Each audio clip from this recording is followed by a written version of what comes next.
Según cifras del Ministerio de Salud, hasta las 00 horas del 22 de abril se confirmaron 19.250 casos de COVID-19 a nivel nacional, de un total de 170.400 pruebas realizadas. De la cantidad de positivos, 2.419 personas infectadas se encuentran hospitalizadas en los distintos centros de salud en todo el país. En cuanto a porcentaje por género, el 62,3% de contagios son varones, manteniéndose en mayoría desde que se reportaron los primeros casos en el Perú. Mientras, los pacientes que se encuentran en la unidad de cuidados intensivos son de 387, los casos más graves, pero no imposibles de recuperarse. Además, la cifra de fallecidos se incrementó hasta llegar a los 530, notificándose 46 decesos más con respecto al día anterior. Este punto es el más preocupante, pues somos el tercer país en la región con mayor cantidad de muertes por COVID-19, solo por detrás de Estados Unidos y Brasil. En contraste, la cifra de personas recuperadas tras ser atendidas con los protocolos de salud o mantenerse en cuarentena es de 7.027, un aumento de 45 personas quienes fueron dados de alta el último martes. Todos los pacientes estables igual deberán mantenerse en cuarentena para estar a salvo y respetar las ordenanzas del gobierno. Pese a todas las medidas del Ejecutivo, la curva de contagios se mantiene en alza. Por eso, el presidente Martín Vizcarra, junto con su gabinete de ministros, analiza extender el estado de emergencia nacional con la finalidad de aplanar la enorme cantidad de infectados. Recordemos que el Colegio Médico del Perú recomendó mantener la cuarentena por lo menos 2 semanas más. En caso no se amplíe la cuarentena obligatoria, la circulación de personas y de vehículos particulares no sería de manera libre. Se mantendrían varias restricciones con la finalidad de mantener a la población prevenida de cualquier infección de COVID-19. Para evitar propagar el virus, respete las normas del gobierno y no salga de su domicilio si no es por necesidad. Evite exponerse a una multa y no arriesgue su vida. Como lo ha dicho el propio ministro de Salud, de una manera muy clara, muy franca, muy sincera, de que estas semanas son las semanas más difíciles de la enfermedad. El COVID-19, por su nivel de evolución en la población, es precisamente donde tiene la mayor cantidad de infectados con este virus, que la curva de crecimiento de los infectados y de los cuales un porcentaje requiere hospitalización e incluso agravan su condición y necesitan cuidados intensivos, esa cantidad de pacientes está más o menos ya cerca de la capacidad de respuesta que tenemos como sociedad, como país, como servicio de salud. Y eso nos llama a ser cada vez más responsables, porque claro, al inicio teníamos capacidades un poco holgadas del sistema de salud para atender a los primeros pacientes que iban requiriendo de los servicios de salud. Pero en la medida que van aumentando la cantidad de pacientes, van llegando a nuestra capacidad de atención. Y entonces se ven en algunos casos donde algunos centros hospitalarios ya tienen su capacidad copada. Todavía no tenemos copada la capacidad del país, pero vemos que la holgura va acortándose, lo que nos obliga a seguir haciendo esfuerzos para aumentar la capacidad de respuesta mientras que sigue aumentando la demanda de estos servicios. Entonces, tenemos que no hacer otra cosa que reiterar en el esfuerzo, reiterar en el compromiso, sacar más fuerzas aún. Son en estos momentos donde autoridades, instituciones y población tenemos que poner todo de nuestra parte para poder pasar esta, que es la etapa más difícil de esta enfermedad. Hemos visto algunos hospitales que en el caso aquí, en Lima, ya tienen su capacidad completamente ocupada. Todavía en Lima tenemos no solamente disponibles camas para UCI, sino también para hospitalización, pero ante la cada vez creciente necesidad de atención hospitalaria, hemos ya dispuesto que se incremente en cada hospital una cantidad adicional de camas para atender a la población, pero adicionalmente habilitar 1.000 camas adicionales en las torres de la Villa Panamericana para atender a pacientes que requieren de atención médica que han sido afectados por el virus COVID-19. Para el transcurso de esta semana han informado que vamos a aumentar en 75 camas UCI en esta semana aquí para poder atender a los pacientes que se agravan, 275 camas de hospitalización en general, y en esta semana tendremos 1.000 camas adicionales en las torres de la Villa Panamericana para atender a la población que cada vez demanda mayor atención. ¿Cuántos eran hace 20 días? Una cantidad muchísimo menor. Y hace 20 días ya estábamos en estado de emergencia. Estábamos en estado de emergencia. En consecuencia, la mayoría de esta gente se ha contagiado en pleno estado de emergencia. ¿Y por qué? Seguramente hay personal de salud, de las Fuerzas Armadas, la policía, que en su labor de control y su trabajo propio, estar en primera línea, tuvo este contagio. Pero la mayoría de gente que se ha contagiado son ciudadanos que salieron sin la protección adecuada, que salieron y quizás confiados en que las medidas que como gobierno estábamos dando eran exageradas, que decirle que salgan y mantengan una distancia de mínimo 1 metro, que no vayan a altas concentraciones de personas, no lo valoraron en su momento. Y en pleno estado de emergencia se contagiaron. En este proceso, ya pasado desde el inicio del estado de emergencia 36 días, yo creo que ya todos hemos tomado conciencia de que esta pandemia no es juego, que esta enfermedad no es una broma, que las recomendaciones que dimos desde el inicio y las decisiones drásticas que dimos eran sumamente necesarias, que todos las respetemos. Y que ahora, cuando vemos que la necesidad cada vez que aumenta está cerca a la capacidad de respuesta, ahora recién tomamos conciencia de que la vida es lo más importante que tenemos los seres humanos, la salud, para preservarla en buenas condiciones. Estoy seguro que cada vez más, ahora sí estamos respetando las indicaciones, porque vemos cómo afecta a la sociedad cuando de manera irresponsable en su momento no se cumplió escrupulosamente las recomendaciones que se daban en todo momento. Hemos visto en algunos medios de comunicación una serie de denuncias de actos de corrupción de los 3 niveles de gobierno. No se salva nadie. Los gobiernos municipales, los alcaldes, hay muchos que están sujetos de investigación en cómo están gastando ese presupuesto. Algunos gobiernos regionales, y también alcanzan investigaciones de casos de corrupción a ministerios que están directamente dependientes del Poder Ejecutivo. No interesa dónde está la corrupción. Tiene que merecer un castigo ejemplar. Como le dije, la Contraloría General de la República ya cuenta con 30 millones de soles que ha transferido el Ministerio de Economía y Finanzas para que pueda hacer esa evaluación de manera simultánea. Y estaremos atentos para que, en caso se verifique, después de una investigación, que ha habido corrupción, caer con todo el peso de la ley. La corrupción siempre es mala, siempre. Nunca tiene justificación. Pero en una época de crisis, de emergencia nacional como estamos viendo, menos aún.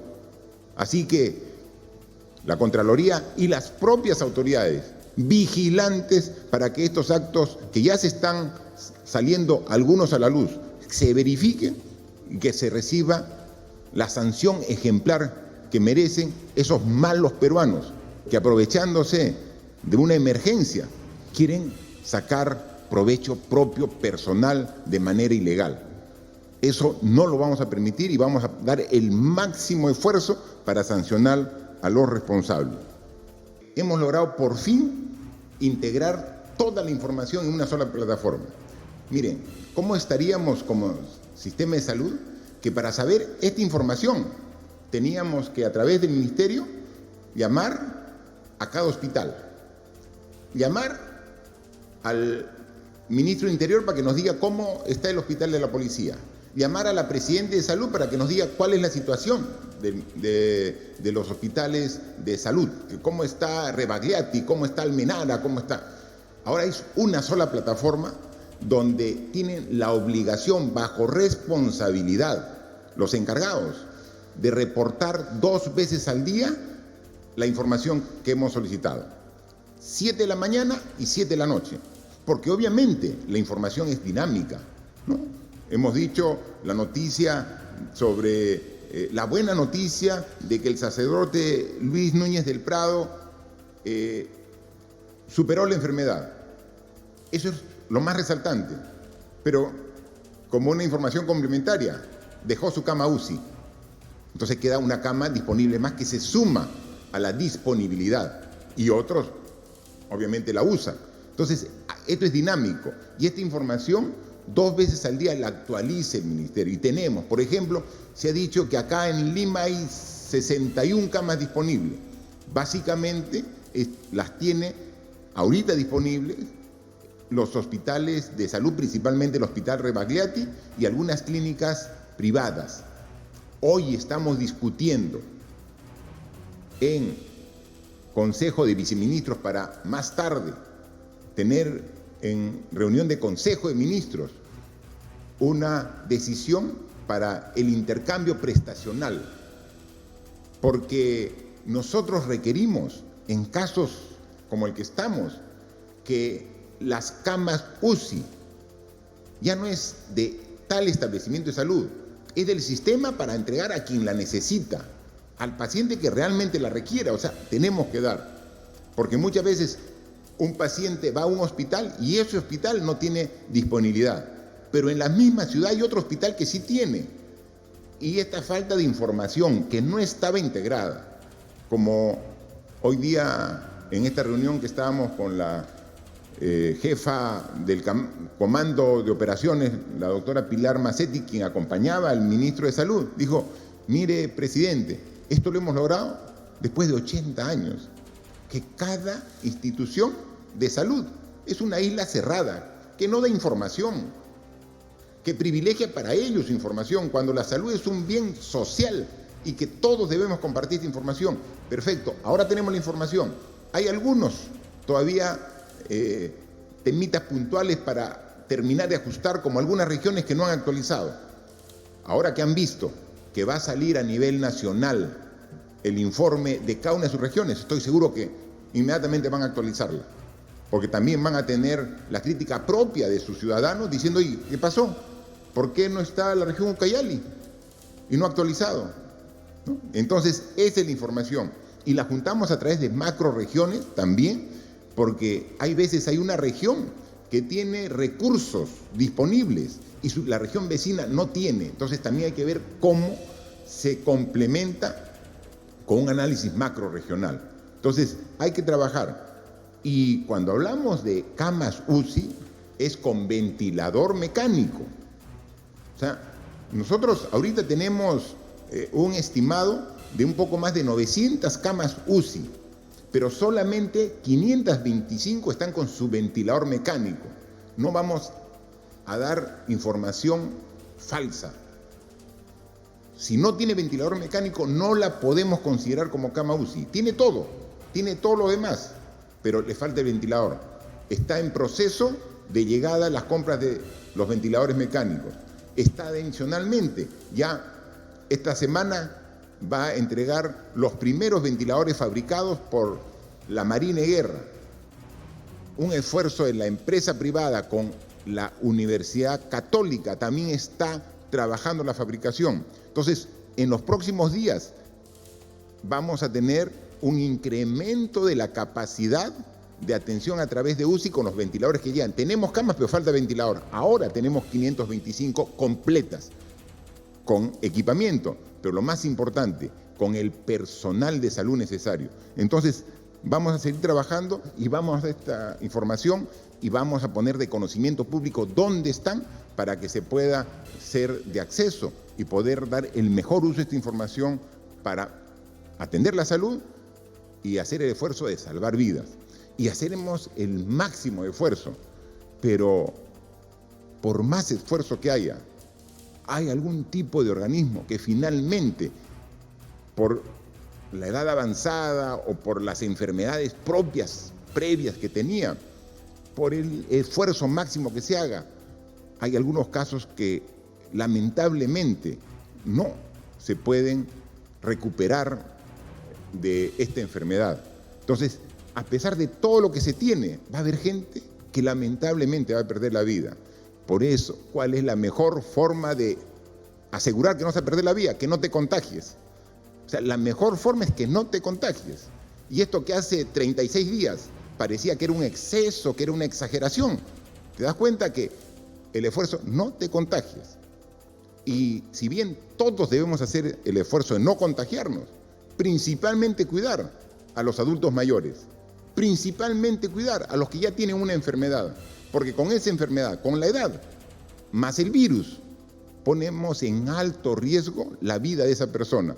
Entonces, le daremos su cama, pondremos el esfuerzo de UCI, pero la mejor forma de evitar la pérdida de la vida de las personas es evitar el contagio con el virus, y no nos cansaremos de decirnos que para eso no salgas, y menos si tienes este tipo de riesgo. Y si tienes que salir, protégete con tu mascarilla, mantén la distancia y lávate permanentemente las manos con agua por jabón, porque sin querer agarraste una superficie donde puede estar el virus. Inmediatamente agua y jabón, mascarilla y distancia. Y mejor, si estás en tu casa, es la mejor forma de evitar la afectación de tu salud con la posible pérdida incluso de la vida, como hemos visto que lamentablemente ya hay casos importantes aquí en nuestro país. Efectivamente, si hacemos este gran esfuerzo como país, es para cuidar lo más sagrado que tiene el ser humano, la vida y su salud. Y vamos a continuar en este esfuerzo, a pesar que desde el inicio sabíamos que esto no era una tarea fácil, que iba a ser una tarea muy compleja, que esto no era, en términos deportivos, una carrera de 100 metros planos, era una maratón, era una carrera de resistencia, que en la medida que mostremos el temple, todos los peruanos, día a día, renovando nuestro esfuerzo, nuestro compromiso, nuestra entrega al país, vamos a salir adelante. Errores los tenemos, los hemos tenido y seguramente vamos a tenerlos más adelante. Pero falta de voluntad, de compromiso, de ninguna manera. Sabemos que esta tarea solamente va a tener el resultado que esperamos si somos disciplinados y somos perseverantes. Perseverantes. Es todos los días. A veces el esfuerzo diario puede minar en algún momento el entusiasmo. Eso inmediatamente tenemos que renovar el compromiso, la fe, la entrega, el trabajo.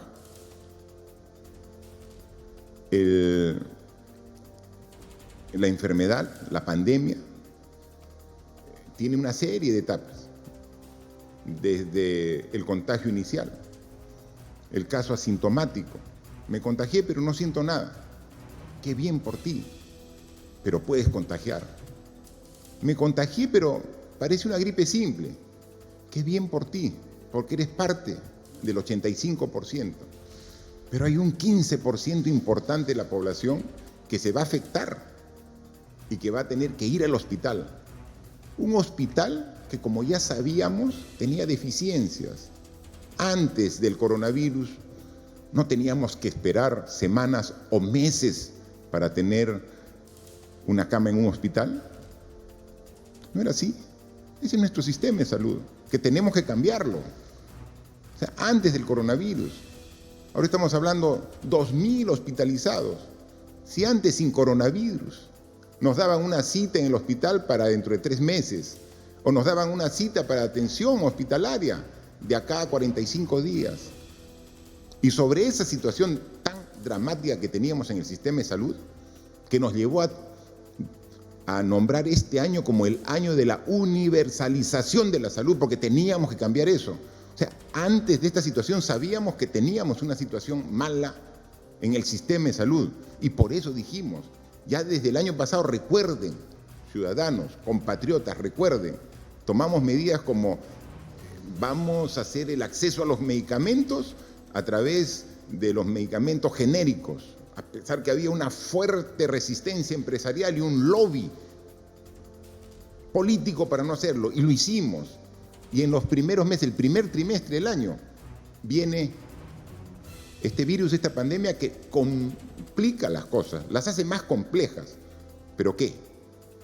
¿Nos vamos a dar la espalda y nos vamos? No, tenemos que enfrentarla y aquí estamos dando la cara todos los días, sin excluir sábados, domingos, feriados, mañana, tarde y noche juntos, todos trabajando. Y hemos podido atender ¿a cuántos pacientes estamos salvando la vida? Lamentablemente, a pesar del esfuerzo, o también por negligencia e ineficiencia, en algunos casos no se puede lograr el objetivo.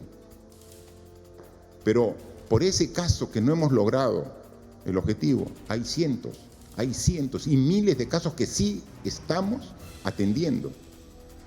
Es fácil poner 1, 5, 10, 20 malos ejemplos que existe y tenemos que cambiarlo. Pero por cada ese mal ejemplo hay cientos de buenos ejemplos, de médicos entregados, de enfermeras comprometidas, de personal de servicio de salud entregado a su trabajo, que está cumpliendo su labor. Entonces, sí, pues, hay noticias que de alguna manera afectan el entusiasmo, el compromiso, pero por cada una de ellas, hay cientos de buenas noticias de que estamos trabajando los peruanos para combatir adecuadamente esta enfermedad tan compleja. Y las cifras están ahí. Esta enfermedad tiene una letalidad medida no aquí, en el mundo, así como yo reporto todos los días, o cuando no salgo se reporta el avance de muestras, de positivos, de hospitalizados, de cuidados intensivos y de, lamentablemente, los muertos que se tuvieron cada día. Esa información nosotros la damos e inmediatamente las coge la Organización Mundial de la Salud y la cuelga a nivel mundial. Pero lo mismo que hace con nosotros, hace con los países vecinos, hace con los países desarrollados, hace en Europa, con Asia, y tiene un gran promedio. Y sí, pues, mucha gente está muriendo, decenas de miles. Ya pasaron largamente los 100.000 muertos a nivel mundial. Ya pasaron largamente los más de 2.400.000 contagiados a nivel mundial. Ya pasaron, ¿no? Y cuando vemos la relación entre contagiados y las personas que mueren, más o menos, ¿cuál es el porcentaje? A nivel mundial está por el orden del 6%, a nivel mundial. Y hay países desarrollados con muy buen sistema de salud previo, que tienen más del 10% de los contagiados fallece, más del 10%. Es decir, de cada 10 fallece 1. El porcentaje de letalidad, con todas las deficiencias que tiene nuestro sistema de salud, que lo reconocemos, lo aceptamos, está menos del 3%. Y queremos seguirlo bajando, y vamos a hacer todo el esfuerzo. Pero ese es el porcentaje, con las deficiencias. Porque ahí quiero agradecer la entrega, el sacrificio del personal de salud, que a pesar que tiene dificultades y a veces reclama, y cuando reclama, nosotros respaldamos el reclamo, porque a veces reclama porque no le llega de manera oportuna los implementos de seguridad, que se adquieren, pero como hay demanda mundial, demoran en la entrega. Y ese reclamo es completamente lógico. Pero así todo, siguen trabajando y entregando su esfuerzo por convicción en beneficio del Perú. Entonces, eso es lo que estamos. Entonces, sí, muy bien que se destaquen en algún momento las cosas negativas que nosotros no las desmentimos, las aceptamos, que hay muchas cosas por mejorar. Y nuestro compromiso día a día es qué hacer para mejorarlas. Pero también hay muchas cosas positivas que están saliendo de esta enfermedad y que nos están haciendo unir a los peruanos y generar una convicción que debemos cambiar. Y lo vamos a hacer. Es el compromiso. Por lo duro que parezca esta enfermedad, por lo complejo, por el enorme daño que nos está haciendo, va a pasar. Va a pasar. Va a pasar más rápido entre más disciplinados, responsables y perseverantes seamos. Pero va a pasar. Pero cuando pase, los compromisos que estamos asumiendo aquí con el país, de darle la prioridad que corresponde a la salud, lo vamos a tener muy presente. E inmediatamente podamos vencer esta situación, tenemos que tomar decisiones para que a futuro, con hechos concretos, el gobierno pueda priorizar salud y educación como las bases del desarrollo de una sociedad. Así que son momentos duros, son momentos difíciles, pero seguimos con la misma convicción del inicio de esta enfermedad, de seguir enfrentándola con todas las armas que tenemos al alcance y con toda la voluntad y fuerza de nosotros y estoy seguro de todos ustedes.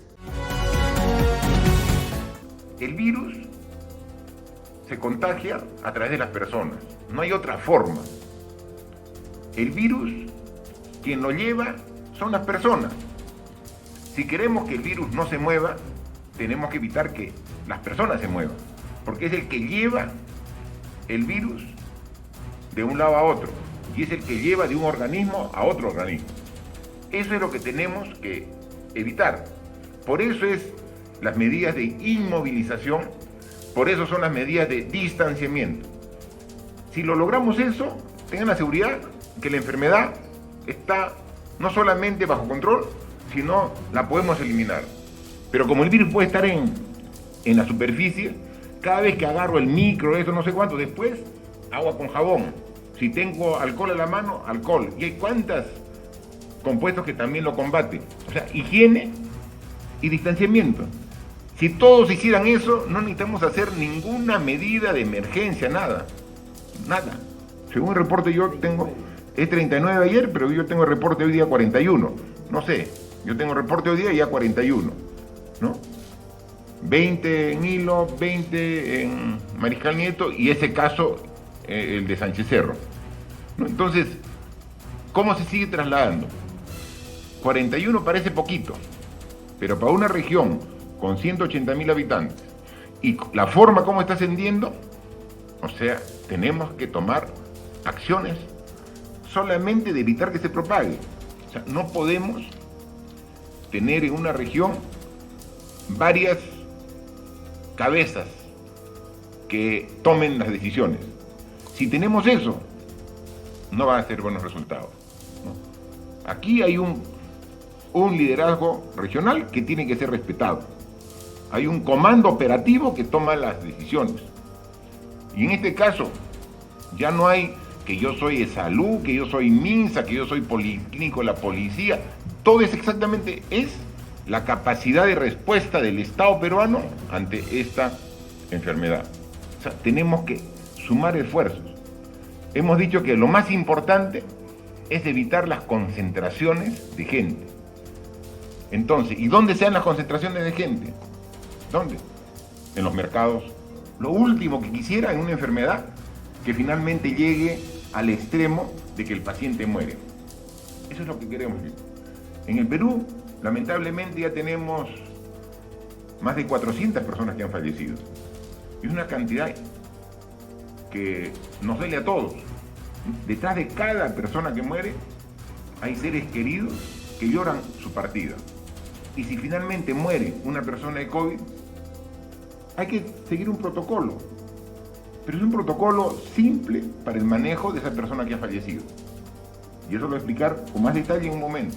Pero no es que vamos a hacer un hospital, un cementerio especial. No.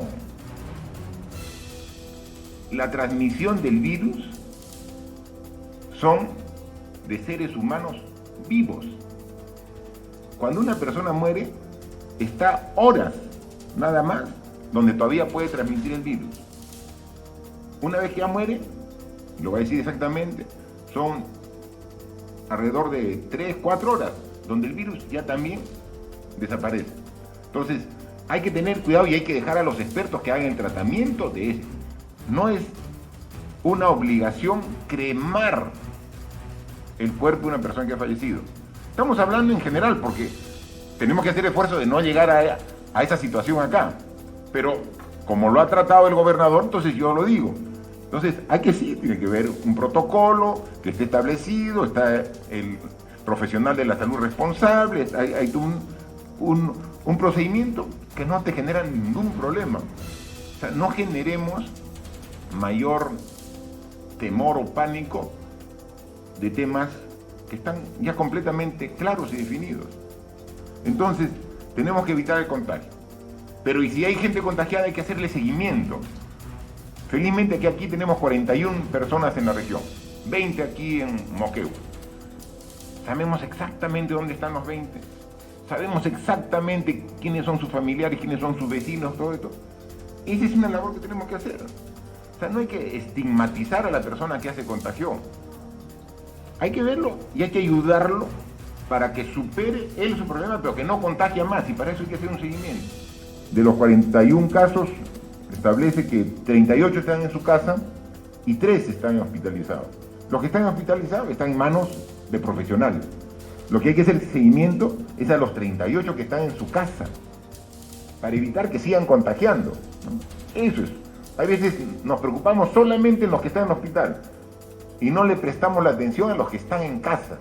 Ellos son el factor de riesgo por el contagio que puedan hacer. Entonces ahí necesitamos un equipo que permanentemente esté con ellos. Hoy hemos venido para un poco manifestar nuestro respaldo a las decisiones como región están tomando.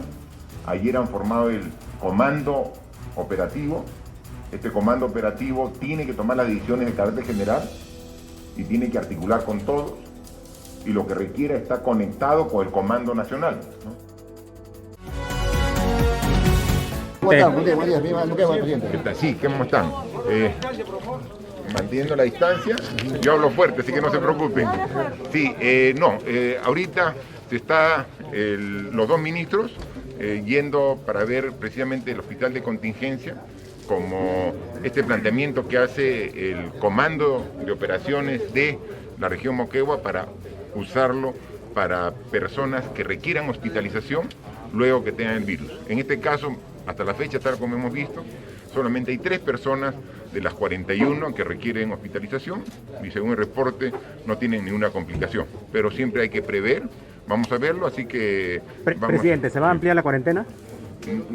Es fruto no de una opinión personal, es fruto de un análisis profesional, estadístico, en función de la evolución.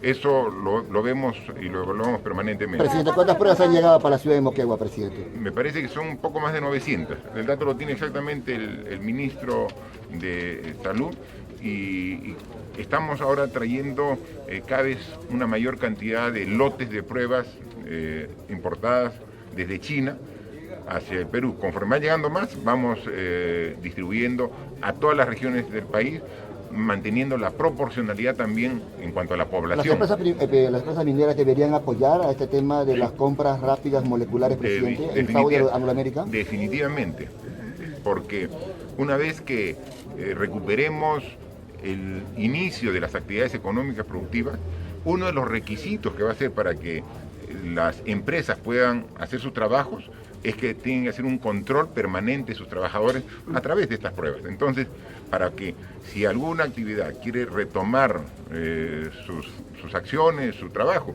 va a tener como requisito tomar estas pruebas para ir cuidando progresivamente y de manera frecuente a Presidente, su personal. ¿a partir de cuándo se podría ver ya la tendencia en manera horizontal o cuáles son las proyecciones del gobierno?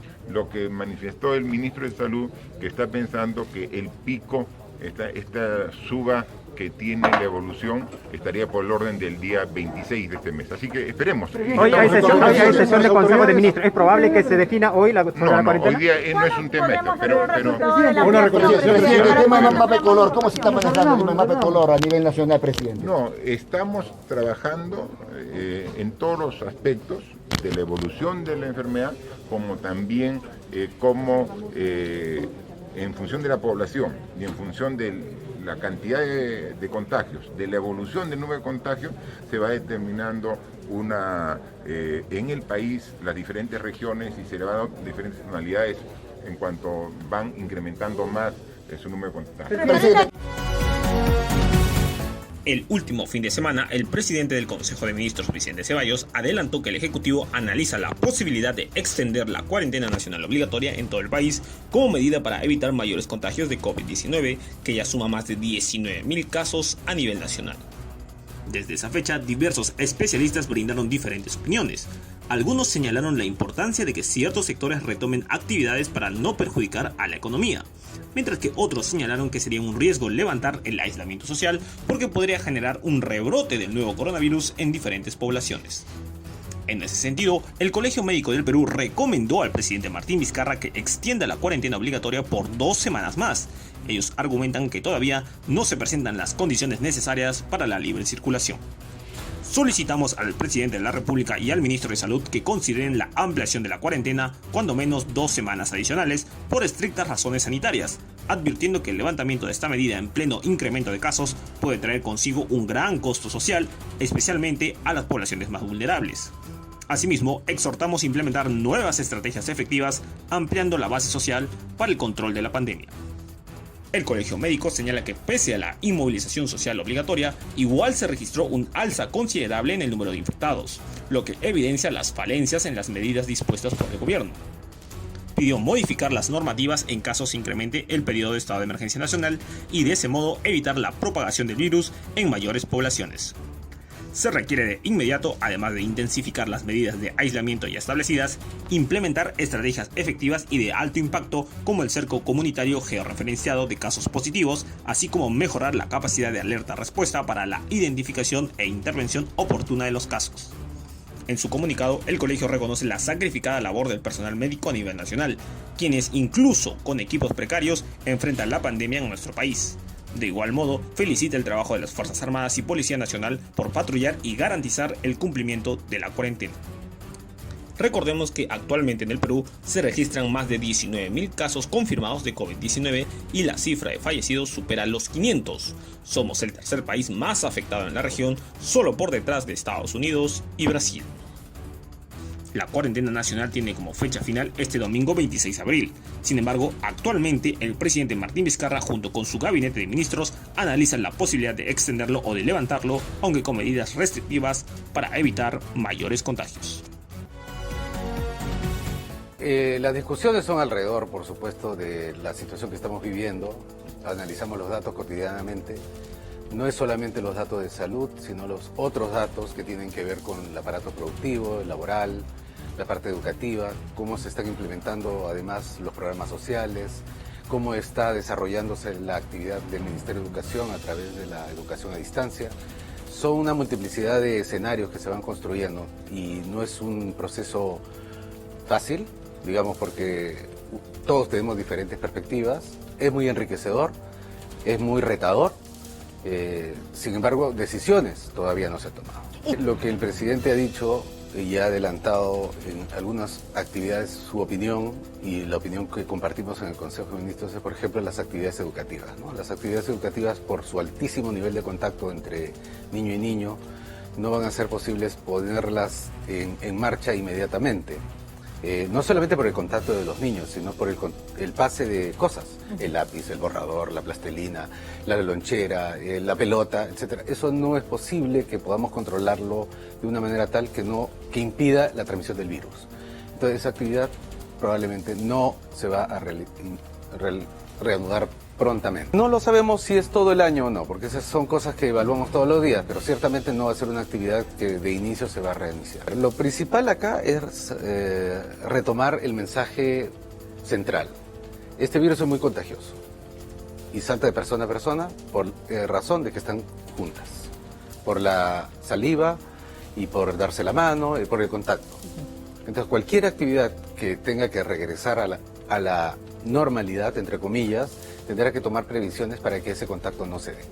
Porque si no, el virus va a saltar de persona a persona. Ciertamente, lo que tú relatas es exactamente el tipo de discusiones que nosotros tenemos, en el sentido de que cómo preservamos lo que hemos ganado en términos de haber salvado vidas con las medidas que todos los peruanos hemos hecho, y no lo arruinamos por apresuradamente salir a una actividad económica sin cuidar lo que acabamos de ganar y lo que acabamos de sufrir. Entonces, cada paso que demos tiene que ser calculadamente muy cuidadoso, tenemos que ser muy cuidadosos. Ahora, por ejemplo, nosotros estamos haciendo comparación con otros países, ¿no? Cómo lo hacen, qué medidas están tomando en las distintas áreas. Nos comparamos con países, eso no significa que podamos importar y hacerlo acá tal y como ellos lo hacen. Lamentablemente en ningún país es posible compararlo con el Perú, porque todos aquellos países que ya adelantaron la epidemia pertenecen a países desarrollados, es decir, en el norte. Toda Europa, que ya vivió la epidemia, toda Asia, no solamente mucho más altas y mucho más muertos, sino también tienen muchísimo más espalda financiera para soportar una epidemia de estas características, una infraestructura social, económica y de servicios mucho más potente que la nuestra. Entonces, para nosotros tratar de hacer lo que ellos hacen y sin las mismas características, tenemos que adaptar esas medidas. El empleo en Europa es empleo pleno. En la mayor parte de los países asiáticos desarrollados es empleo pleno. Aquí el empleo informal es el 70%. El empleo formal es menor y después de las medidas que hemos tomado probablemente se achique un poquito más. La crisis provocada por el nuevo coronavirus impactó en el Perú sin que todos los centros médicos cuenten con el equipamiento necesario para enfrentar la pandemia. Mientras que en algunos hospitales se contaban con los equipos de protección, en la gran mayoría de nosocomios se apreció una ausencia de mascarillas, guantes y otros implementos. Por esas razones, el Ministerio de Salud autorizó la compra urgente de nuevos equipamientos para repartir entre todo el personal que labora en primera línea atendiendo a los pacientes infectados con el COVID-19. Sin embargo, dichas operaciones no se habrían realizado adecuadamente. Según un informe de un diario local, el MINSA derivó la compra de más de 1 millón de mascarillas al Centro Nacional de Abastecimiento de Recursos Estratégicos en Salud, CENARES, quienes son los autorizados para realizar las negociaciones con respecto a implementos de salud. Esta subárea decidió el 23 de marzo adquirir las mascarillas N95, que son las recomendadas para todo el personal de salud, a la empresa PMI Médica SAC, cuyo almacén del producto se encuentra en China. Desde ese país se iba a mandar toda la mercancía en 2 lotes. El primero llegaría el 8 de abril y el segundo el 17 del mismo mes. No obstante, hasta la fecha, no se cuenta con ninguna mascarilla en los almacenes del ministerio. La empresa explicó que debido a razones externas a su competencia no cumplieron con la entrega. Según su respuesta a las autoridades peruanas, primero deben cumplir convenios vigentes con naciones europeas, lo que impide por el momento enviar la orden ya pagada en su totalidad. Justamente el precio es otro problema dentro de esta confusa compra de equipamiento. La Contraloría detectó que dicho contrato firmado con la empresa PMI Médica perjudicaba económicamente al Estado, pues tenía un sobrecoste de 4.302.018 soles. Una cifra alta que se sustenta en el costo unitario por mascarilla. El grupo vendedor valoraba cada mascarilla N95 a 19 soles con 60 céntimos. Sin embargo, una empresa china ofertaba el mismo producto a 16 soles y 18 céntimos. Una diferencia de 3 soles con 42 céntimos que en una compra por mayor generó un exceso que dejaba en mala posición al Estado peruano. Pero, ¿por qué se eligió a la empresa con el costo más alto? Según información del Centro Nacional de Abastecimiento de Recursos Estratégicos en Salud, la decisión se basó en el tiempo de entrega. PMI Médica prometía tener todos los implementos médicos en menor tiempo posible.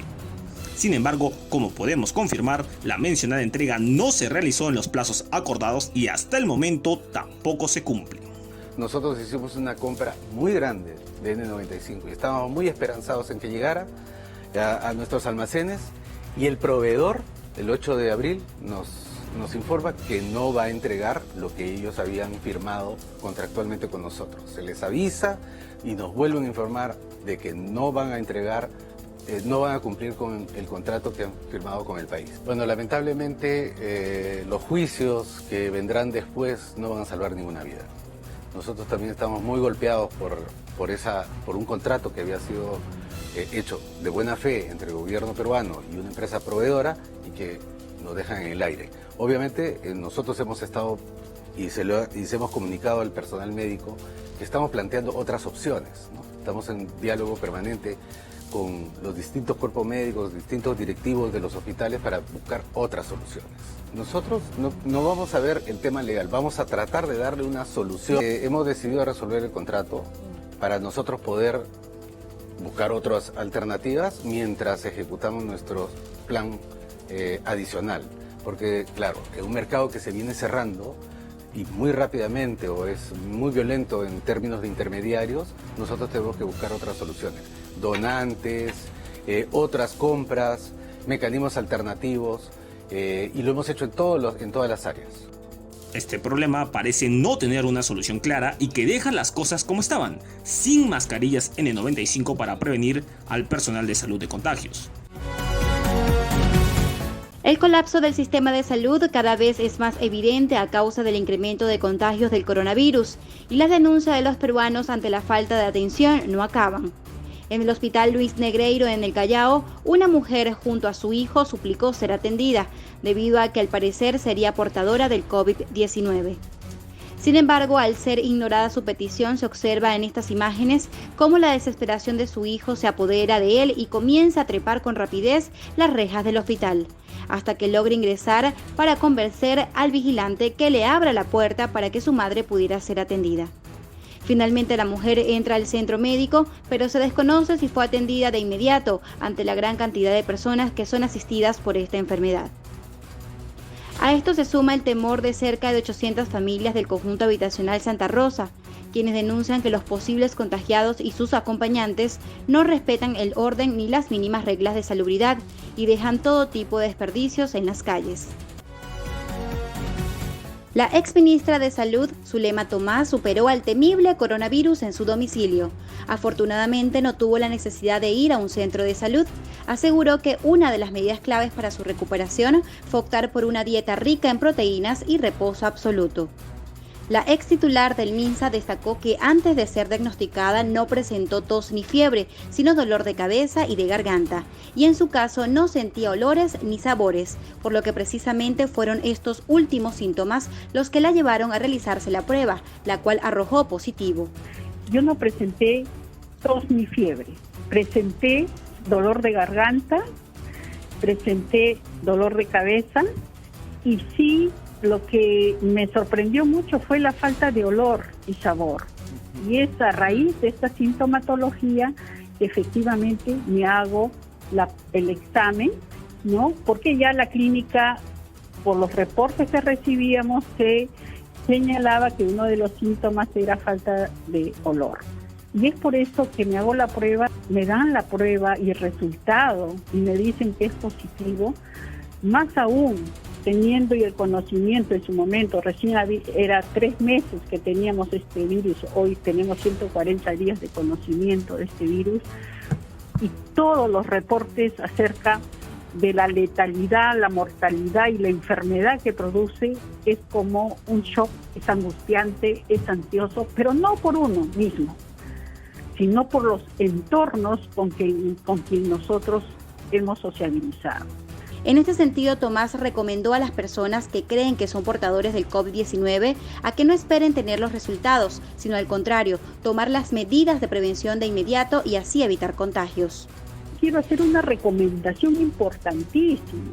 No esperemos los resultados de los exámenes. Yo tuve esa ventaja como médico y es lo que siempre prevenimos. Cada vez que uno está apenas sintiendo algo de tupidez nasal o dolor de garganta, tenemos que cubrirnos con la mascarilla y eso ha sido, por ejemplo, un factor importante de no haber transmitido la enfermedad a mi familia, sobre todo que estuvo conmigo muy cercano. La exministra mencionó no recordar el lugar donde se contagió del COVID-19, sin embargo cree que por su labor de médico probablemente haya estado en contacto con alguna superficie contaminada. Yo estaba realizando mi labor, yo soy médico, yo estaba realizando mi labor a nivel del institucional. Y probablemente, y por supuesto saliendo y entrando. La verdad, no te puedo decir específicamente dónde adquirí la transmisión. Por eso ahí mi recomendación a todas las personas. Uno piensa y dice, no me voy a contaminar. No, es que probablemente toqué algo que ya estaba contaminado con este virus y me lo llevé y me lo transmití a mi cuerpo. Finalmente recomendó a la población guardar reposo absoluto, que en su caso fue una medida clave para vencer al coronavirus, así como hidratarse constantemente y tener una dieta rica en proteínas. El alcalde del Agustino, Víctor Salcedo, rechazó de manera tajante la propuesta de su homólogo Jorge Muñoz de reubicar a los comerciantes del mercado de la Parada de la Victoria al cuartel Barbones. Consideró que es una medida irresponsable e inconcebible, ya que esto se podría convertir en otro foco infeccioso del coronavirus para el distrito. Asimismo, traería un impacto vial, lo que incrementaría el desorden. Quiero decirle de que esa medida es una medida inoportuna, es una medida irresponsable, el pretender trasladar aquí la problemática de la Victoria al distrito del Agustino, ¿no? Ahí ese es un foco infeccioso. Los mercados se han constituido en eso. Y nosotros estamos luchando con el Ejército, la Policía Nacional, para que se cumpla el aislamiento social en esos lugares, porque son espacios donde realmente hay mucha aglomeración de personas y eso está permitiendo de que haya mayores contagios en el distrito. Y en ese sentido, digamos, el impacto también que tendría negativo de esta propuesta sería no solamente atentar contra la salud y la vida de los agustinianos, sino también un impacto, imagínense, impacto vial. ¿Qué acceso se puede tener aquí con ese mercado? O sea, nos va a traer mayor congestión, mayor desorden, mayor caos. En este sentido, informó que no ha recibido un comunicado de manera formal por parte del alcalde de Lima para solicitar una mesa técnica y conversar de esta propuesta.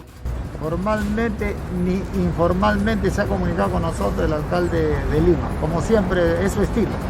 O sea, no conversa con el alcalde del Agustino a pesar que le pide formar mesas técnicas para solucionar problemas afines y que competen al distrito del Agustino de la Lima Metropolitana. Un caso concreto. Jamás ha aceptado un diálogo con nosotros para tener una mesa técnica y ver el tema del teleférico, que es un problema que lo estamos planteando hace mucho tiempo.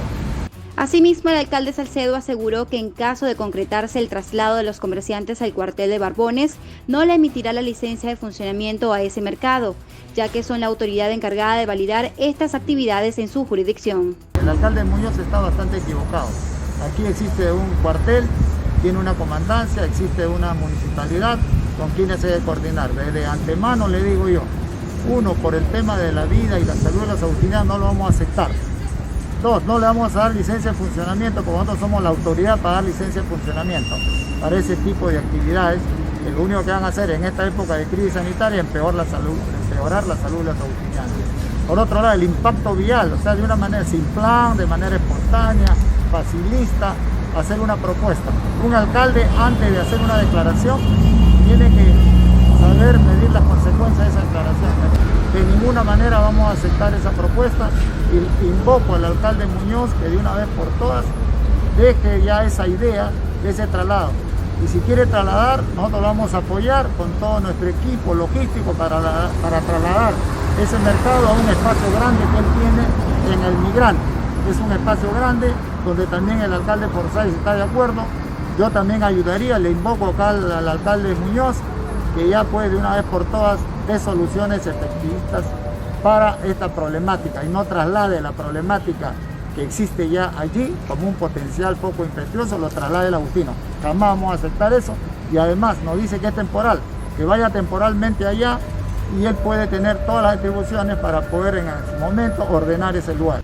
Finalmente indicó que si el alcalde de Lima, Jorge Muñoz, insiste con la idea de trasladar a los comerciantes, va a recurrir ante la Fiscalía de Prevención del Delito por atentar contra la salud de los ciudadanos del Agustino. Hago entrega de la prenda de cabeza que los identificó como caballeros de la ley.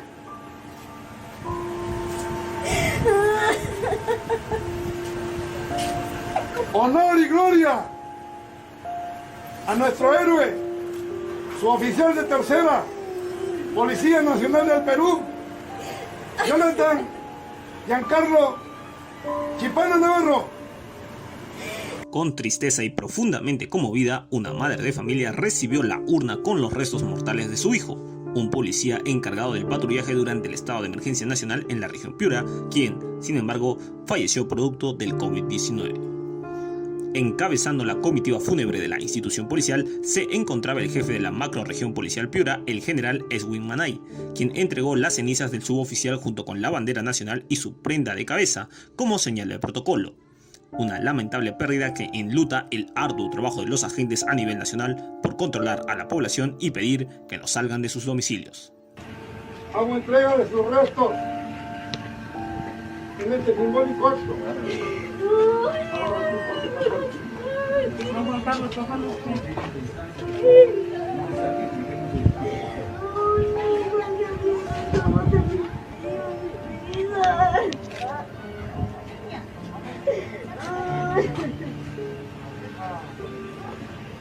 Hago entrega del pabellón nacional que defendió con gallardía durante su vida policial.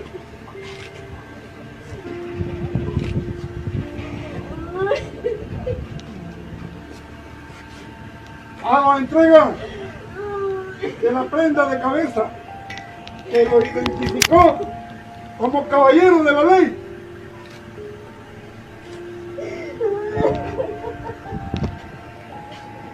Honor y gloria a nuestro héroe, su oficial de tercera, Policía Nacional del Perú, Jonathan Giancarlo Chipana Navarro.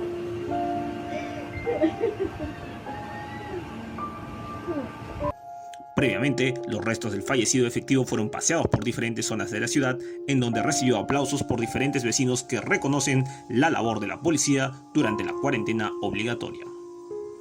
Tras unas palabras de homenaje por parte del general Manay, se procedió con un minuto de silencio en donde solo se escuchaba la melodía de la trompeta fúnebre. Un momento emotivo en donde los familiares no evitaron derramar lágrimas por la pérdida de un agente quien entregó la vida durante la emergencia nacional. ¡Salud, frente! ¡Salud!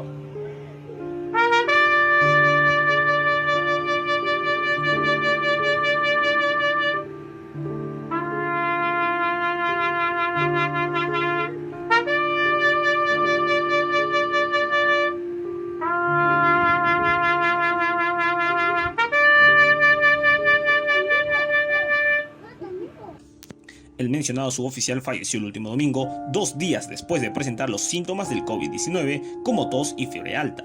Su condición de salud se agravó y tras unas horas falleció en el Hospital Santa Rosa.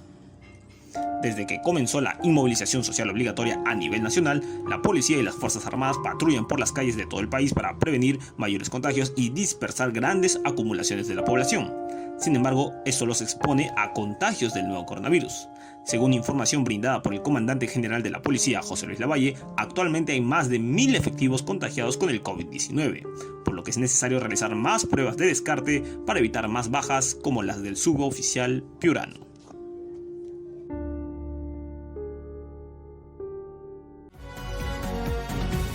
En un poco más de un mes, el nuevo Congreso suma 10 parlamentarios infectados con el nuevo coronavirus.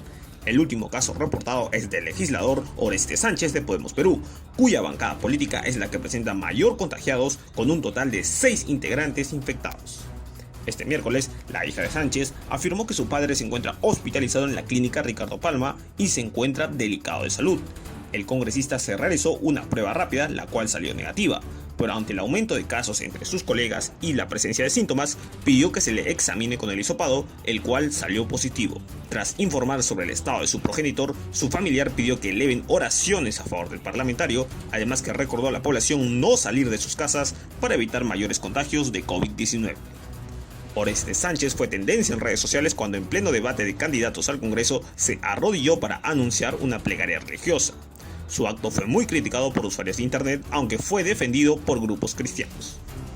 Pese a esa polémica, Sánchez fue elegido congresista por el partido Podemos Perú, grupo político que ya suma 6 parlamentarios infectados con COVID-19. Sus colegas contagiados son Felipe Castillo Oliva, Carlos Almerí Beramendi, Robinson Gugpio, Aarón Espinosa Velarde y José Luna Morales. A ellos se le suman Humberto Acuña y Fernando Meléndez de Alianza para el Progreso, además de Pose Moscrou Techagua de Unión por el Perú y Leslie Lazo de Acción Popular. Todos ellos probablemente se contagiaron en las sesiones del Pleno del Congreso que se realizaron con medidas preventivas y con mitad del personal que asisten a los legisladores. No obstante, eso no impidió que el virus se extienda entre los congresistas. Por esas razones, las sesiones de instalación de las nuevas comisiones y de debate se realizan de forma virtual para respetar la cuarentena ordenada por el gobierno, además de evitar mayores riesgos de contagio entre los parlamentarios. Pese a las infecciones, el trabajo del Poder Legislativo se mantiene con normalidad e incluso citarán a la ministra de Economía, María Antonieta Alba, a la Comisión de Economía para que declare sobre el presupuesto general de este año, que no pasó por revisión por la disolución del anterior Congreso. Más de 180.000 personas han muerto en el mundo debido al coronavirus, de acuerdo con un balance realizado por la AFP a partir de fuentes oficiales y actualizado el miércoles por la tarde. La Organización Mundial de la Salud advirtió que la batalla contra la COVID-19 está lejos de terminar. No se equivoquen, nos queda un largo camino por recorrer. El virus nos acompañará durante un largo tiempo. La OMS defendió su actuación ante la pandemia, asegurando que se tomaron las decisiones adecuadas desde que se registró el brote inicial de la nueva cepa de coronavirus en China. El organismo de la ONU ha recomendado aplicar medidas de distanciamiento social para evitar la propagación del virus, lo que ha traído graves consecuencias a la economía global. El fin de semana se registraron varias manifestaciones en Estados Unidos para levantar las medidas de confinamiento y permitir que la gente vuelva a trabajar a pesar de ser el país más afectado por la pandemia.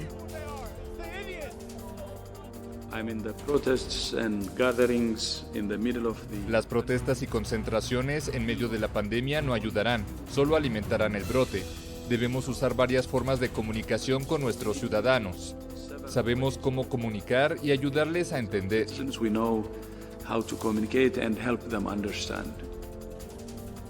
Desde el comienzo de la pandemia se contabilizaron más de 2.602.670 casos de contagio en 193 países o territorios. Sin embargo, la cifra de casos diagnosticados positivos solo refleja una parte de la totalidad debido a las políticas dispares de los diferentes países para diagnosticar los casos. Algunos solo lo hacen con aquellas personas que necesitan una hospitalización. Estos perros están siendo entrenados de forma intensiva para olfatear el coronavirus. Forman parte de un proyecto de la ONG británica Medical Detection Dogs, creada en 2008 para utilizar el agudo sentido del olfato canino en la detección de enfermedades humanas. Si tienen éxito, podrían representar una herramienta de diagnóstico rápido y no invasivo. Creemos que los perros pueden detectar COVID-19 y podrán olfatear a cientos de personas muy rápidamente, de modo que sepamos quién necesita ser estudiado y aislado. Tenemos evidencia de que los perros pueden detectar bacterias y otras enfermedades, por lo que creemos que llevar este proyecto adelante marcará una gran diferencia en la capacidad de controlar la propagación de COVID-19. El procedimiento se basa en la idea de que cada enfermedad desprende un olor distinto, que los perros están en una posición única para oler. Medical Detection Dogs ya ha trabajado con sus perros en el pasado para detectar cáncer, Parkinson e infecciones bacterianas.